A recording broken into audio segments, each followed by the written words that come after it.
Hello दोस्तों, मैं अभिषेक शर्मा आपका हार्दिक स्वागत करता हूं बाजीराव नर्सिंग एकेडमी के ऑनलाइन प्लेटफॉर्म पर। और आज आपको बहुत ही इंपॉर्टेंट प्रोसीजर के बारे में डील करने जा रहे हैं, डिफिब्रिलेटर के बारे में। डिफिब्रिलेटर क्या होता है, कैसा दिखाई देते हैं, कैसे इसका यूज किया जाता है, क्या क्या इसका यूज होता है। तो सभी आपने थ्योरी में पढ़ा हुआ है कि जब भी किसी पर्सन को डीफैब लगाया जाता है, या तो कोई पर्सन ऐसा है जिसमें पूरी तरीके से वेंट्रिकुलर फिब्रिलेशन हो रहा है या फिर वेंट्रिकुलर टैकीकार्डिया विदाउट पल्स है, तो उस पर्सन को मोस्ट कॉमन इंडिकेशन होता है डिफिब्रिलेटर से उसको बिल्कुल उसकी जो रिदम होती है उस रिदम को एसिंक्रोनाइज को चेंज करके सिंक्रोनाइज में किया जाता है। या अरिथमिया को बिल्कुल जब भी आप अगर कोई पर्सन है पूरी तरीके से एसिस्टोल हो गया है तो कभी भी आपको उसको डिफिब्रिलेट नहीं करना है। एसिस्टोल इसका कॉन्ट्राइंडिकेशन होता है, कभी भी यूज नहीं करते हैं, या कभी भी उसमें आप अगर दोगी तो यूजफुल नहीं होगा। बात करें मोस्ट कॉमन के बारे में तो सबसे ज्यादा उपयोगी होता है आपका मेनली देखने को मिलेगा सबसे पहले वेंट्रिकुलर टैकीकार्डिया विदाउट पल्स और वेंट्रिकुलर फिब्रिलेशन सबसे मोस्ट इंपॉर्टेंट है इंडिकेशन इसका कि वेंट्रिकुलर फिब्रिलेशन में सबसे ज्यादा इंपॉर्टेंट होता है। तो ये आपका डिफिब्रिलेटर है, बिल्कुल आपको इमेज बेस्ड क्वेश्चन है, नॉर्थ साइड के लिए बहुत इंपॉर्टेंट है। डिफिब्रिलेटर का अगर ऐसा इमेज दिखा करके पूछ लिया जाता है तो आपको बिल्कुल इसमें दो पैडल्स पाए जाते हैं। ये आपके पैडल यहाँ से इसको प्रेस करके निकालना होता है, इसमें दो टाइप के पैडल्स देखने को मिलेगा। फर्स्ट पैडल की मैं बात करूं तो ये जो पैडल्स आपको दिखाई दे रहा है इसे कहा जाता है अडल्ट पैडल्स होते हैं। बात करूं मैं इसके अंदर एक और पैडल्स देखने को मिलेगा जिसमें आप इसको पीडियाट्रिक के लिए भी यूज कर सकते हैं। तो कभी भी अगर जरूरत पड़ता है पीडिया या फिर नियोनेट में तो यहाँ से इसको प्रेस करना है, प्रेस करके इसको निकाल के ये वाला जो पैडल्स आपको दिखाई दे रहा है ये जो पैडल्स है मेनली यूज किया जाता है नियोनेट में और पीडियाट्रिक में। लेकिन ये जो बड़ा वाला पेडल्स है ये मेनली यूज करते हैं अडल्ट में, इसका यूज किया जाएगा। तो दो टाइप के पेडल्स होते हैं, मेनली बच्चों में यूज करते हैं जो चिल्ड्रंस में यूज करते हैं, और पीडियाट्रिक एज में ये वाला छोटा वाला पेडल्स यूज करते हैं। तो आप इसको यूज कर सकते हैं। अगर आपको एडल्ट में यूज करना है तो इस वाले पेडल्स को लगा करके आपको यूज करना होता है, जिसका करंट सेट किया जाता है। बिल्कुल आपको करंट जूल कैसे सेट करते हैं तो पहले जो गाइडलाइन था 4 जूल पर केजी के हिसाब से इसको सेट किया जाता था, लेकिन न्यू गाइडलाइन के अनुसार इसमें 2 जूल पर केजी के हिसाब से इसको सेट करना है। बात करें तो यहाँ पर मेनली अगर इन्फेंट है तो इन्फेंट या नियोनेट है न्यूबॉर्न में तो वहां पर आपको 4 जूल पर केजी के हिसाब से सेट करना है। अब इसको कैसे यूज करना है बात करें तो सबसे पहले यहाँ पर ऑन ऑफ का स्विच होता है। अब आपको ये ऑफ दिखाई दे रहा है, अब आपको यहाँ पर डिफिब्रिलेट तक इसको ऑन करना है। तो सबसे पहले फर्स्ट जो प्रायोरिटी होगी आपको इसको ऑन करना है। ऑन करने के बाद में ये बिल्कुल आपका ऑन हो चुका है। तो यहाँ पर आप जितना भी सेलेक्ट कर सकते हैं, जितना आपको डिफेब में देना है उसको आप यहाँ पर एनर्जी सेलेक्ट कर सकते हैं। तो यहाँ पर एनर्जी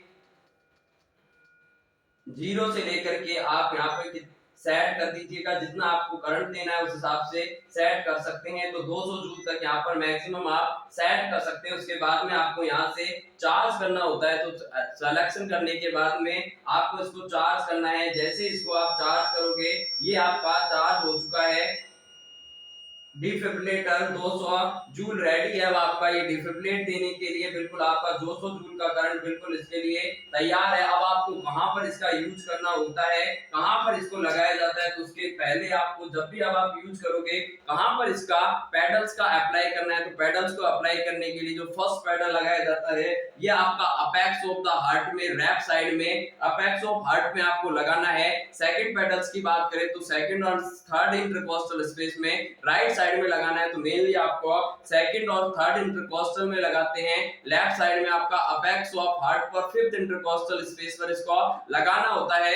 जब भी आप लगाते हैं दोनों को तो दोनों को आपको सिमुलटेनियसली यहां से प्रेस करना है दोनों को। ये नहीं कि एक बार आपने राइट को दबा दिया एक बार लेफ्ट को दबा दिया, बिल्कुल आपको सिमुलटेनियसली एक साथ आपको प्रेस करना है। नेक्स्ट बात करें इसका प्रेशर कितना लगाना है, तो प्रेशर की बात करें तो 20 से 25 एलबीएस का प्रेशर आपको अप्लाई करना पड़ेगा। ये नहीं है बिल्कुल आपने इसको रखा और छोड़ दिया, पूरी तरीके से आपको 20 से 25 एलबीएस का प्रेशर है पेशेंट के चेस्ट पर अप्लाई करना होता है। तो इफेक्टिव डिफिब्रिलेट के लिए 20 से 25 एलपीएस का प्रेशर लगाना है। अब नेक्स्ट इसको बिल्कुल यूज करना है। तो इसके लिए आपने चार्ज कर लिया है। चार्ज करने के बाद में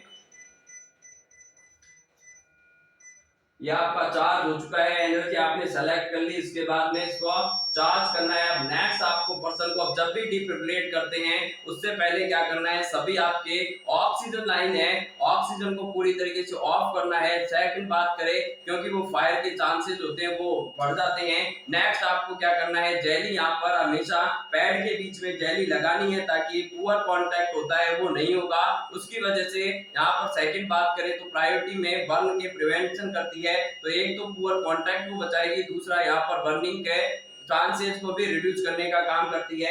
अब आपने बिल्कुल यहाँ पर कनेक्ट करने के बाद आपको शॉक देना है, जहां मैंने बताया था वहीं पर दोनों साइड में पेडल्स लगाने हैं। उसके बाद में सिमुल्टेनियसली दोनों को प्रेस करना है। तो जैसे ही आप यहाँ पर प्रेस करोगे उसके बाद में अभी ये मैंने अगर प्रेस किया तो उसके बाद में यहाँ पर आपका आ जाएगा कि आपने जो शॉक दिया है वो डिलीवर हो गया है। अब शॉक डिलीवर होने के बाद में क्या वापस से सीपीआर करना है या नहीं करना है, बिल्कुल आपको जैसे ही शॉक डिलीवर करते हैं शॉक के तुरंत बाद में आपको वापस से सीपीआर को स्टार्ट करना है। कभी भी सीपीआर को स्टॉप नहीं करना होता है। तो शॉक देने के जस्ट आफ्टर इमीडिएटली वापस से सीपीआर को कंटिन्यू रखना है। मैक्सिमम आप 3 शॉक दे सकते हैं। अगर आपका 3 शॉक में कन्वर्ट हो जाती है रिदम तो ठीक है, अगर 3 शॉक में कन्वर्ट नहीं होगा तो फिर उससे ज्यादा आपको देने का कोई बेनिफिट नहीं है। तो मैक्सिमम आप डेफिब्रिलेट में 3 शॉक दे सकते हैं, 3 से ज्यादा शॉक आपको कभी यूज नहीं करना है। तो बिल्कुल आपका इंपॉर्टेंट प्रोसीजर है आने वाले जब भी आप आईसीयू में ड्यूटी करोगे,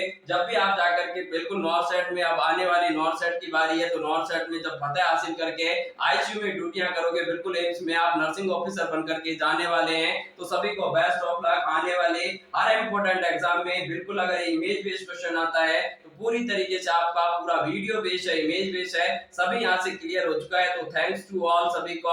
इंपॉर्टेंट अगर आपको वीडियो पसंद आए तो लाइक शेयर एंड सब्सक्राइब जरूर करें और बेल आइकन को प्रेस करके रखिएगा ताकि आने वाली हर इंपॉर्टेंट नोटिफिकेशन और क्लास की नोटिफिकेशन आपको मिल सके। Thanks to all, love you to all, धन्यवाद।